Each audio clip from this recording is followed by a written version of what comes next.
Bharatmala project में हर जगह गड़बड़ी है, हर जगह गड़बड़ी मिल रही है और अब जांच हुई है। ग्राउंड से रिपोर्ट हमारे सहयोगी रोहित मिश्रा लेकर आए हैं। ज्यादा मुआवजा के लिए जमीन को छोटे छोटे हिस्सों में बांट दिया, एक किसान की जमीन को दूसरे किसान के नाम चढ़ा दिया, अधिकारियों पर मुआवजा बंटवारे में हेरा फेरी करने का आरोप लगा है। छत्तीसगढ़ में भारतमाला प्रोजेक्ट में एक के बाद एक गड़बड़ी सामने आ रही है। पहले ही रायपुर विशाखापट्टनम कॉरिडोर में मुआवजे को लेकर गड़बड़ी की जांच चल रही है और अब रायपुर दुर्ग बाईपास प्रोजेक्ट में भी हेराफेरी का मामला आ गया। आज इसी पर विस्तार से बात करेंगे, देख लीजिए। छत्तीसगढ़ में भारतमाला प्रोजेक्ट के तहत रायपुर दुर्ग बाईपास का निर्माण किया जा रहा है। 6 लेन के इस प्रोजेक्ट की लंबाई 92 किलोमीटर की है, जो रायपुर शहर को बाईपास करते हुए दुर्ग, रायपुर और आरंग को जोड़ेगा। 2281 करोड़ रुपए के इस प्रोजेक्ट में 51 गांवों के किसानों की जमीन का अधिग्रहण हुआ है, लेकिन इन्हीं गांवों के किसानों ने मुआवजे में गड़बड़ी का आरोप लगाया है। सबसे पहले किसानों ने क्या आरोप लगाया है आपको बता देता हूं, बहुत ध्यान से देख लीजिए। देखिए अपने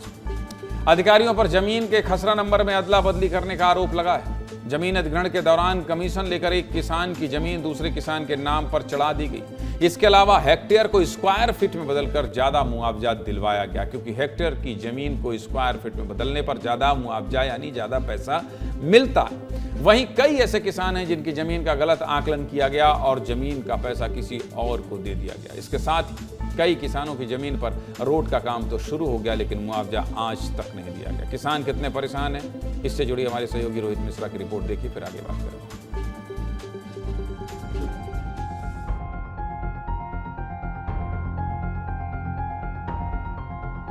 बिजौदा गांव की कहानी ऐसी है कि यहाँ के किसान 8 साल से मुआवजे के लिए चक्कर लगा रहे हैं।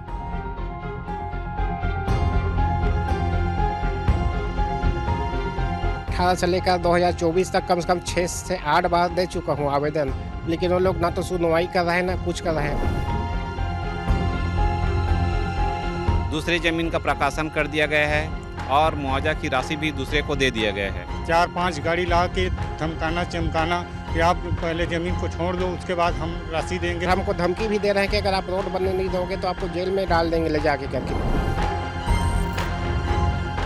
विस्तार न्यूज़ के माध्यम से प्रशासन के सामने झोली फैला लिए हैं कि कई किसानों को बटांकन कर करके पैसा दिया गया है। गाइडलाइन के हिसाब से छोटे भूखंडों का अलग मापदंड होता है और बड़े भूखंडों का मापदंड अलग होता है। इसलिए बिचौलिए क्या करते हैं, छोटे छोटे टुकड़ों में विभाजित कर देते हैं।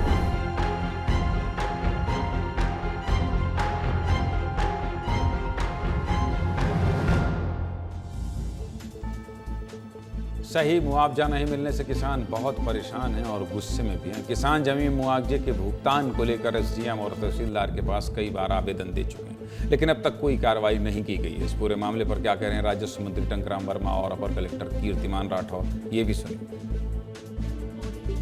देखिए, भारतमाला प्रोजेक्ट के भ्रष्टाचार को बड़ा गंभीरता से छत्तीसगढ़ सरकार ने लिया है और जैसे कहते हैं कि छत्तीसगढ़ जो है मोदी जी की गारंटी और विष्णुदेव साय जी की सुशासन की सरकार है, जहां भ्रष्टाचार के लिए कहीं भी कोई जगह नहीं है। जो भी इसमें दोषी होंगे, चाहे अधिकारी हो, किसान हो, बिचौलिया हो, जो भी हो, सबके ऊपर कार्रवाई होगी।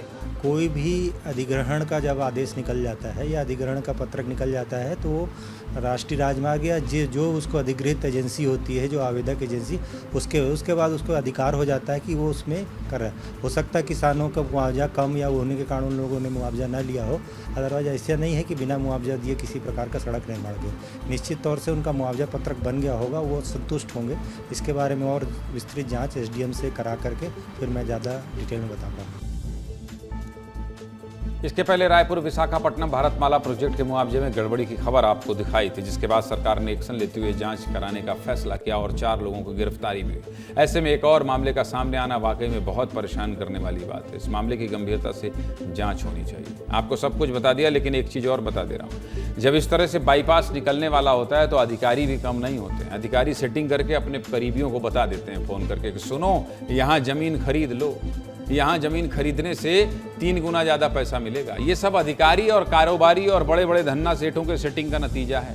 ये सब जगह होता है, बहुत बड़ा खेल होता है। इस बार भ्रष्टाचार हुआ है और उजागर हुआ है तो मामले का पता चल रहा है। किस तरह से गरीब किसान जिनकी ज़मीन होती है उसको किस तरह से खरीदा जाता है, हेक्टेयर और स्क्वायर फीट का क्या खेल होता है, और इसमें मिली भगत होती है अधिकारी और रियल एस्टेट कारोबारी जो इस तरह के कारोबार करते हैं उनकी। एक दूसरे को पहले से ही जानकारी दी जाती है कि यहाँ का ज़मीन खरीद लो और फिर उसके बाद जब मुआवजा मिलेगा, बहुत पैसा मिलेगा, आपस में बांट लें।